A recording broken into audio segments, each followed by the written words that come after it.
Good morning, online learners. This is Mr. Bourgeois back with another tutorial on SketchUp. FollowMe Pro version. What we're going to start out with this time, instead of a triangle, is we are going to use our rectangle tool.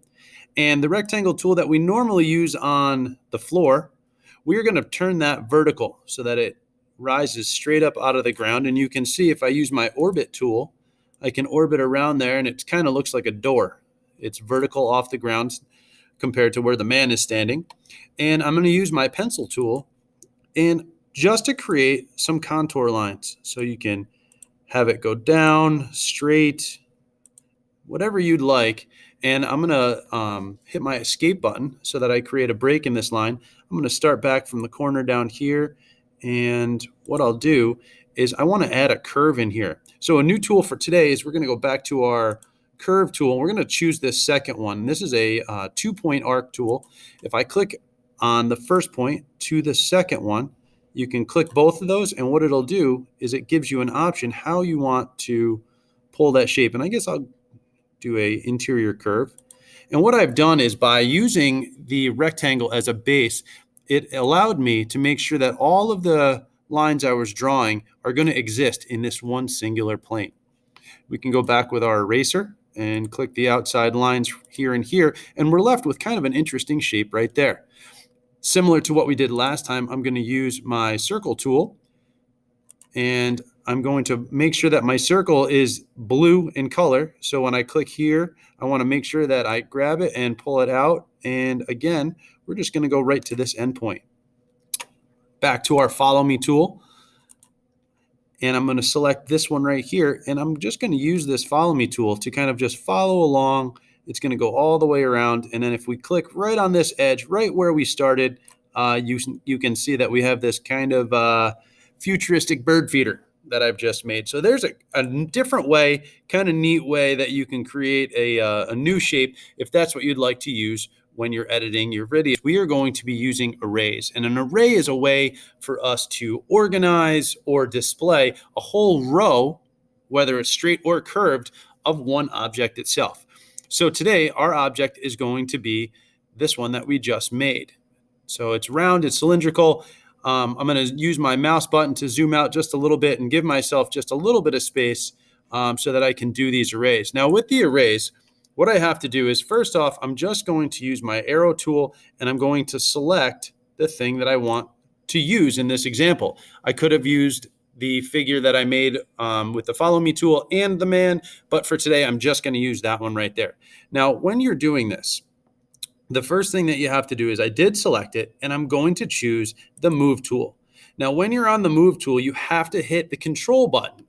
Very important. You have to hit the Control button, and you can see that the little plus button will appear. So I'm going to click once, and then you can see that you can slide that away in any direction. So there it is. Now, if you wanted to duplicate this, you could simply do X5,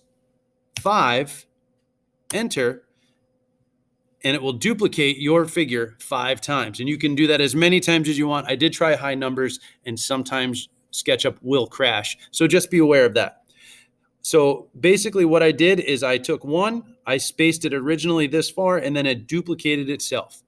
There's other ways that you can do that as well, and other things that you can do with this. For instance, if I, again, selected with my arrow, use the Move tool, again, Control button to get the plus. You can also click the original item and stretch it way, way far away. So when I stretched it far away, for instance, let's say I had 2 endpoints and I wanted to put 4 evenly spaced items in there, you can use the divided by 4 command and hit enter, and it will evenly space 4 new models. So now that we've done a linear array or an array in a straight line, let's try one that's curved. So I've picked my arrow tool and I'm going to select my original shape. This time, just as a time saver and an option if you'd like to do it, you can right click and you can make this a component. What'll happen is if you can call it component 1 or you can call it whatever you'd like.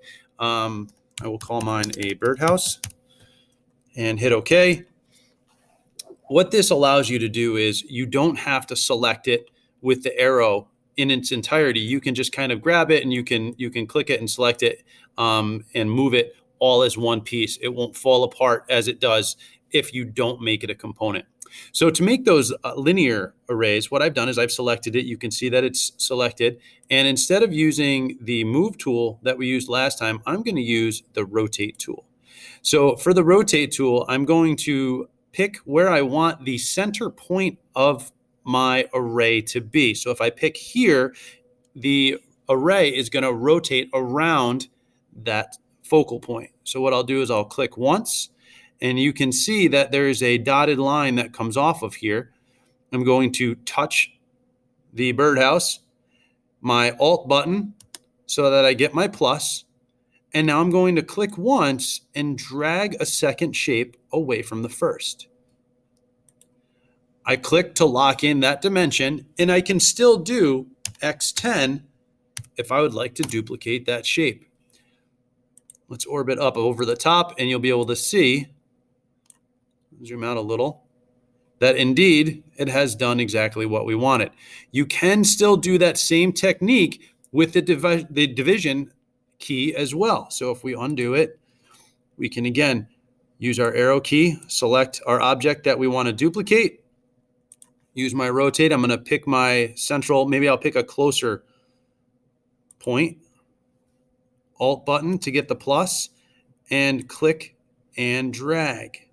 So now if I wanted to, maybe I'll put it all the way over here. You can do divided by 4, and you can see that it equally spaces those out. Okay, boys and girls, so the real question is, what do we need to turn in for full credit on this assignment? Well, what I've done is I've created a few different arrays, starting with my original design that I made, and then I just duplicated that 4 times. After that, I did a X10 linear array right here. The next one was a divided by 5 linear array. For the third one, I used an X10 curved array. And then the very last one, I did a divided by 5 curved array. The last thing I wanted to show you is I will be asking you to put your name on your paper. And if you originally start out and your name is too small, we can just simply click on it, press the S key on your keyboard for scale, and then you can enlarge your name so that way you can kind of zoom out, you can place it correctly, maybe orbit around so that you can see your name, and then just send a single screenshot and attach that right to the assignment. And there you go.